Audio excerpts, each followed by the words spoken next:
બનાસકાંઠાના દાંતીવાડાના પાંથાવાડા પંથકના વિદ્યાર્થીઓને જનરલ નર્સિંગ એન્ડ મિડવાઇફરી કોર્સમાં ફ્રીમાં એડમિશન આપવાની લાલચ આપી અને છેતરપિંડી આચરવામાં આવી।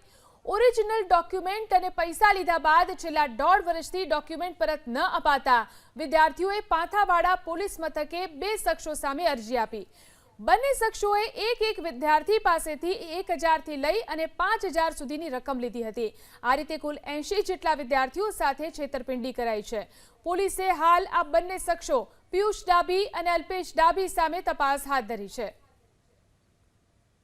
મારા ડોક્યુમેન્ટ લઈ લીધા છે। ડાભી બળવંતભાઈ એમના પુત્રએ લીધા છે। મારા પુત્ર પરાડિયા પિન્ટુભાઈ છુગાજીના જેઓએ લઈ લીધા છે, જેઓ પાછા આપતા નથી અને પૈસાની વારંવાર માગણીઓ કરે છે। પૈસા પણ આપ્યા તો પણ એ લોકો પાછા ડોક્યુમેન્ટ નથી આપતા, નથી પૈસા આપતા। તો મારા પુત્રને વારંવાર ધમકીઓ આપે છે।